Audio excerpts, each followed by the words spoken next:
Saya sudah sebutin tadi pasal 32 PP 24 tahun 97 tentang pendaftaran tanah. Itu mestinya dibaca oleh Polda Jawa Timur bahwa tanah itu sudah sah menjadi milik desa yang bersangkutan. Jadi tanah kas desa itu milik 3 desa itu. Mestinya itu dijadikan sebagai salah satu landasan sebelum menetapkan seseorang menjadi tersangka. Coba baca sendiri pasal 78 KUHP itu bunyinya bagaimana berkaitan dengan kadaluarsanya perkara pidana. Itu kapan dia tidak bisa dilakukan penuntutan? Ini kalau udah lewat, udah daluarsa. Jangan Polda lalu membuat narasi bahwa peristiwa ini terjadi tahun 1997 sampai sekarang. Yang sampai sekarang ini apanya? Ini nggak jelas. Jadi peristiwanya itu kurun waktu pengadaan rumah sederhana dan rumah sangat sederhana itu sudah kurun waktunya itu 1993 dan terlaksana 1997.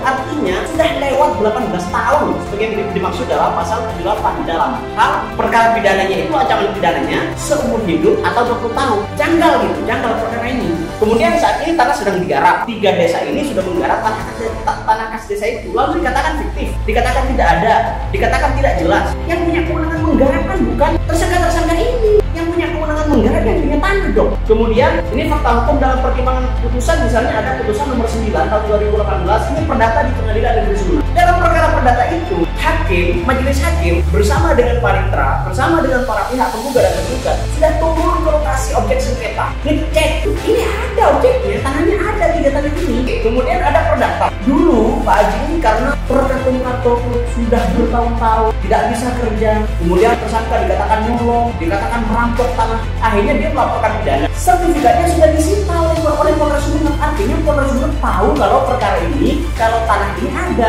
sertifikatnya disita, bukan disita oleh Polda Jatim gitu. Jadi ini ada 2 lembaga institusi Polri yang tangani. Yang pertama itu melaporkan pencemaran nama baik dari salah satu tersangka melaporkan pencemaran nama baik karena salah satu pelapornya mengatakan objeknya fiktif, objeknya nggak ada, makanya dilaporin jalan perkaranya, disitalah sertifikat itu, gitu loh. Nah, digugatlah perdata oleh Pak Haji karena Pak Haji Subianto, ya kan salah satu tersangka, dia ini gugat perdata karena terkatung-katung nggak jelas nasibnya, apakah tersangka atau tidak. Kalau ini selesai kenapa tidak keluar SP3 dan segala macam.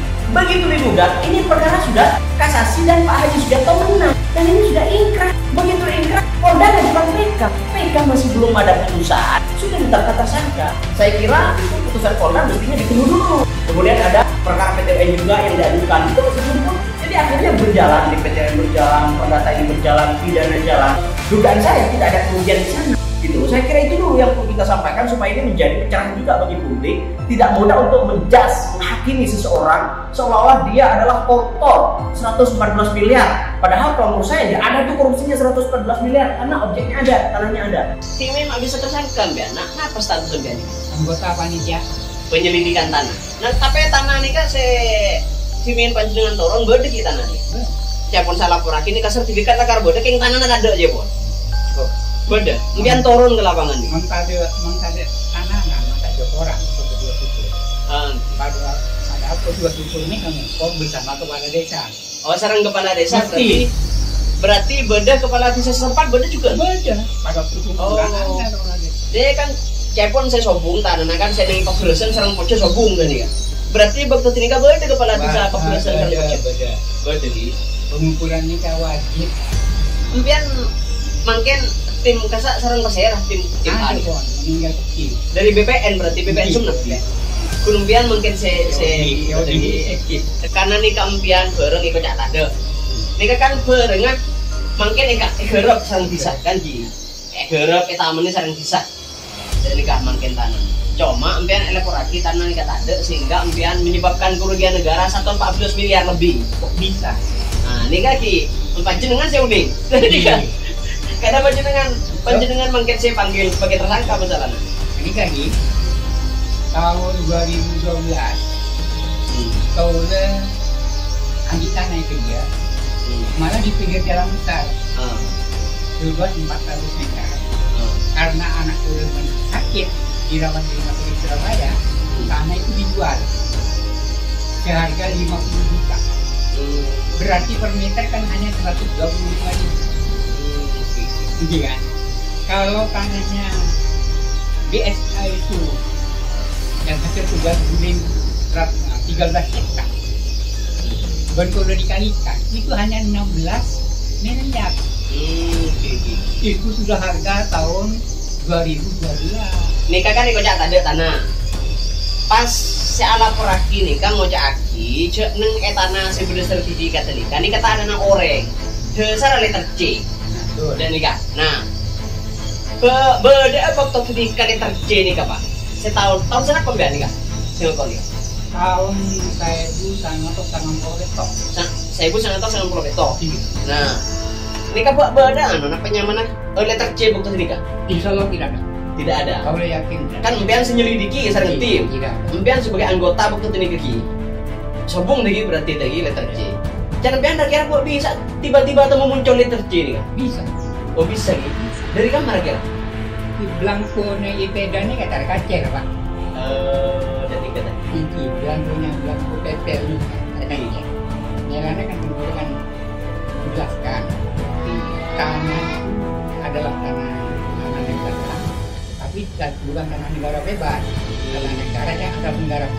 Oh, jadi bukan tanah milik warga, tapi tanah milik negara, cuma digarap warga. Warga berarti statusnya major pajak. Nah, enggak. Bukan pajak. Bukan pajak. Bayar iuran berarti ya, katanya IPEDA. Kalau IPEDA apa ya?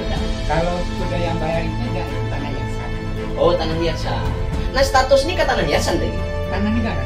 Tanah negara. Tapi bukan tanah negara bebas, karena ada penggarapnya. Oh, iya. Berdasarkan peraturan 2 PP 24, kalau sudah penggarap ini mencapai 20 tahun lebih, itu sudah bisa ya. Tapi waktu nikah warga, saya ajual kasak tidak ada letter C-nya memang. Betul, memang tidak ada. Karena tanah negara. Memang tanah negara. Pada waktu pelayanan haknya kepada Pak Haji Sugiarto itu pakai pelepasan. Pelepasan. Jadi impian orang BPR jadi paham maksudnya gula. Kalau tanah seperti itu mungkin nggak muncul letter C.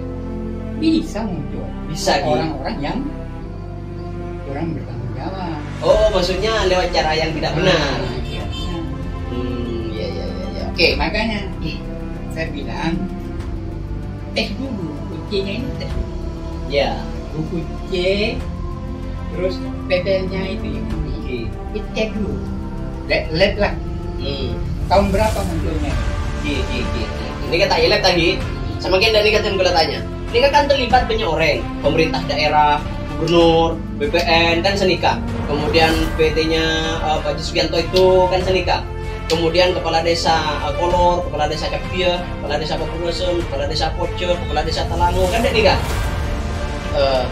Nikah menurut penjenengan prosesnya itu ada nggak proses resmi penyerahan tanah dari tanah asal misalnya di desa Kolor lalu berganti ke tanah kas desa saya dan Pakuresem sareng Poce. Ada ya? Ada ya. Pernah nggak ditaruh plang gitu? Plang bahwa ini tanah kas desa? Nggak pernah ya. Tapi ada ya di sana batasnya. Kalau patok, peletakan patok ada peletakan patok bahwa ini tanah kas desa milik sisi A misalnya. Oke, guys. Jadi Pak Kapolda, ini perlu disampaikan kepada Pak Kapolda, Pak Kapolri, ini tolong dong menjadi perhatian, gitu kan? Jadi ini kasus sudah tahun 2015 jalan sampai sekarang, ini baru tersangka nih, baru tersangka. Tetapi aneh kasus ini, anehnya itu ada 5 laporan, ada pengaduan, ada laporan informasi, ada LP model A dan segala macam, gitu loh. Dan dari 5 pengaduan ini baru 1 ini yang kemudian sekarang ada tersangka. Ada tersangkanya beliau sudah usia 76 tahun ya Pak ya? 8 bulan. 76 tahun 8 bulan. Beliau mengabdi untuk negara dari dulu dan di dalam penetapan tersangka itu disebutkan beliau terlibat korupsi. Kerugian negaranya 114 miliar lebih. Coba bayangin tuh. 114 miliar lebih yang dugaannya termasuk dilakukan oleh beliau. Nah, sesuatu yang bagi saya ini menimbulkan pertanyaan sehingga kami harus coba wawancara dengan beliau gitu karena kami penasaran. Kami ini penasihat hukum dari salah satu tersangka juga gitu loh. Begitu muncul berita, begitu dicek ke lapangan, tanahnya sedang digarap, artinya tanahnya ada, tanahnya bersertifikat sejak 1997. Jadi begitu ada kesimpulan dari Polda bahwa tanahnya tidak ada, tanahnya fiktif, faktanya tanahnya ada, tanahnya digarap oleh desa-desa itu, ini kan masalah. Lalu Polda mengatakan bahwa ini sertifikatnya memang ada, tetapi di atasnya itu katanya Di atas sertifikat ada tanah milik orang, letter C.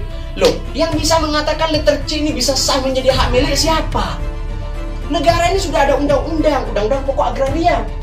Ya, hak milik itu mestinya adalah sertifikat. Ya, PP 2497 tentang pendaftaran tanah, tentang pencatatan tanah, itu kan sudah jelas. Kalau setelah disertifikat ada pihak-pihak yang merasa dia punya tanah, tidak berkirim surat keberatan kepada orang yang menerima sertifikat, ya kan, atau tidak melakukan gugatan ke pengadilan, maka setelah 5 tahun itu dia tidak punya hak untuk mengakui tanah itu. Artinya tanah ini sah milik tanah kas desa. Nah, pemegang sertifikatnya adalah 3 desa itu tadi yang katanya fiktif. Ini Polda penanganannya seperti ini, gitu loh. Ini saya lihat dugaannya ini main-main perkara ini. Gimana nggak main-main? 2015, 2018, 2020, 2022, 2023, tiba-tiba Bapak ini yang mengabdikan dirinya bertahun-tahun di lembaga negara, ditersangkakan, ancaman pidananya nggak tanggung-tanggung, seumur hidup atau 20 tahun. Apa nggak bahaya tuh? Jadi ini perhatian juga lah bagi Polda, gimana ini perkara bisa jalan, sudah 5 tahun mestinya ini sertifikat ada, objek tanah ada, dikatakan merugikan keuangan negara 114 miliar. Yang anggapannya kalau beliau tersangka kan termasuk dimakan beliau. Ini problem, ini masalah. Ternyata begitu dicek, kok bisa 114 miliar? Tanahnya nggak ada katanya. Tanahnya itu ada, sertifikat ada, objeknya ada, sekarang digarap oleh 3 desa itu. Nah, kalau dikatakan ini ada letter C, sekarang cek sebelum 1997, apakah letter C yang orang punya letter C ini pernah bayar pajak? Kan itu nggak pernah bayar pajak, bagaimana bisa keluar letter C ini? Banyak di Sumeneb soalnya letter C ini, ya aneh-aneh gitu, tiba-tiba ada letter C, tiba-tiba ada letter C, padahal itu tanah negara, nggak mungkin ada letter C, tanah negara, kecuali itu hak milik. Ini tanah digarap oleh warga, kayak gitu. Jadi saya kira ini harus menjadi atensi Pak Kapolri, Pak Kapolda, tolong perhatikan anak buahnya ini. Ya, ini bukan soal membela, tapi ini melihat kenyataan dari 2015 sampai sekarang orang nggak bisa melakukan usaha. Beliau udah sakit-sakitan, beliau sudah sesak-sesak begini gitu. Hanya beliau yang hidup di BPN sekarang ini dan tim itu dari tim yang ada, begitu. Dan beliau harus berkali-kali diperiksa, 10 kali, sekitar 10 kali diperiksa beliau. Baru sekarang tiba-tiba ada tersangka dan beliau yang tersangkakan. Gitu loh, bersama dengan 2 tersangka lain. Ini pesan saya kepada Polri, tolong jangan main-main perkara ini. Kita semuanya pro terhadap penegakan tindak pidana korupsi.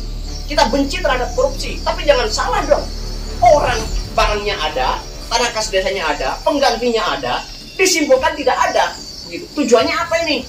Jangan takut pada LSM yang nakal-nakal tuh. Gitu. Ini LSM mestinya kalau dia perhatikan baik, dia ini yang melaporkan, tidak hidup dari telapor-telapor. Hidupnya juga banyak dari telapor-telapor kok. Dibantu juga hidupnya sama mereka. Ini kan gawat yang begini. Tolonglah ini menjadi perhatian juga bagi penegak hukum. Salam dari kami. Semoga hukum ke depan tetap tegak dan jangan pernah kita takut untuk mengungkap kebenaran.